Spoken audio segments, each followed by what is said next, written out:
ملک کی سیاست میں اہم پیش رفت متوقع، وزیراعظم کی چودھری نثار سے ملاقات۔ شہباز شریف نے ناراض لیگی رہنما چودھری نثار سے ان کی رہائش گاہ میں ملاقات کی، جس میں ملک کی سیاسی صورتحال پر گفتگو کی گئی۔ پارٹی سے ناراض چودھری نثار طویل عرصے سے سیاست سے کنارہ کش ہیں۔ گزشتہ برس ستمبر میں چودھری نثار کی ہمشیرہ کے انتقال پر بھی وزیراعظم نے ان سے ان کی رہائش گاہ پر ملاقات اور تعزیت کی تھی۔ چودھری نثار نون لیگ کے مرکزی رہنما تھے، جو 34 برس پارٹی سے وابستہ رہنے کے بعد 2018 میں الگ ہو گئے۔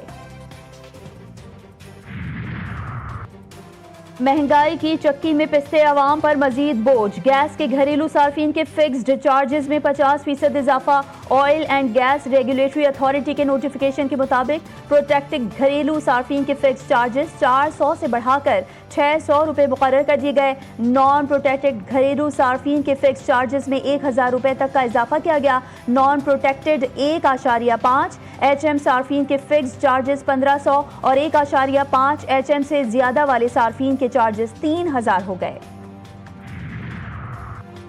اور سیکیورٹی فورسز کا بلوچستان کے ضلع دکی میں فتنہ ہندوستان سے تعلق رکھنے والے دہشت گردوں کے خلاف operation. I S P R کے مطابق فائرنگ کے تبادلے میں 2 بھارتی اسپانسرڈ دہشت گرد مارے گئے، 2 دہشت گردوں کو گرفتار کر لیا گیا۔ بھارتی اسپانسرڈ دہشت گردوں سے اسلحہ، گولہ بارود اور دھماکہ خیز مواد بھی برآمد کیا گیا۔ یہ دہشت گرد علاقے میں متعدد دہشت گردی کی کارروائیوں میں ملوث تھے۔ پاکستان بھر میں پی ٹی وی کی جو فی ہے اس کو میں آج ختم کرنے کا اعلان کر رہا ہوں۔ سب سے بڑا چیلنج پاور سیکٹر میں وہ 2 ہیں، ایک بجلی کی چوری اور یہ 500 ارب روپے سالانہ کی چوری ہے۔ ہمیں اب اس میں بڑی برق رفتاری سے اس چوری کی مد میں کمی کرنی ہے۔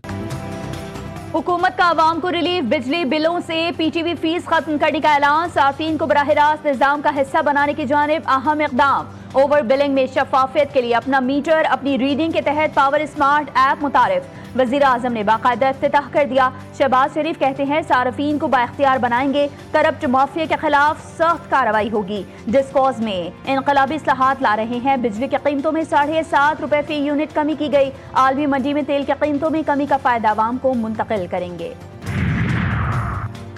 جسٹس سرفراز ڈوگر اسلام آباد ہائی کورٹ کے سینئر ترین جج بن گئے۔ صدر آصف علی زرداری کا ججز سینیورٹی کا جائزہ، نوٹیفیکیشن جاری۔ صدر نے 3 ہائی کورٹ ججز کو مستقل طور پر اسلام آباد ہائی کورٹ منتقل کر دیا۔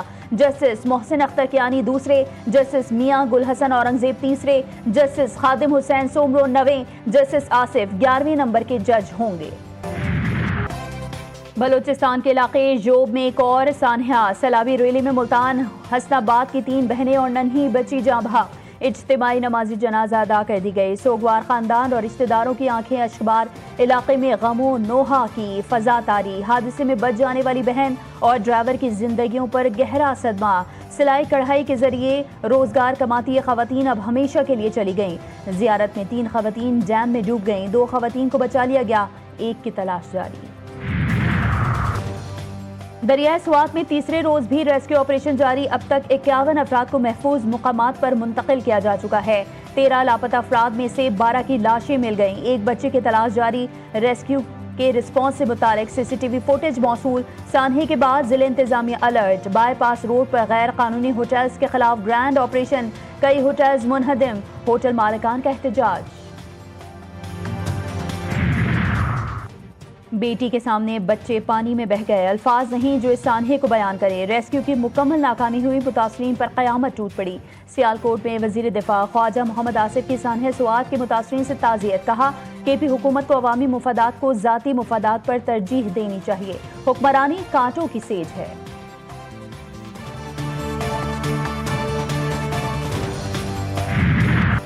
خیبر پختونخوا میں شدید بارشوں کا خطرہ، سوات، چترال، ایبٹ آباد، ماسہرہ، پشاور، بنوں اور وزیرستان میں سیلاب اور لینڈ سلائیڈنگ کا سنگین خدشہ۔ این ڈی ایم اے کی جانب سے 48 گھنٹوں کے دوران پانی کی سطح میں اضافے اور طغیانے کے پیش نظر ضلع انتظامیہ اور ریسکیو ٹیموں کو الرٹ جاری کر دیا گیا۔ پنجاب بھر میں مانسون ایمرجنسی پلان 2025 پر بھرپور عمل درآمد، ہر ضلع میں 24 گھنٹے فعال ڈسٹرکٹ ایمرجنسی آپریشن سینٹرز قائم۔ برساتی نالوں کی صفائی اور پانی کے بہاؤ کے راستے کلیئر کرنے کے احکامات۔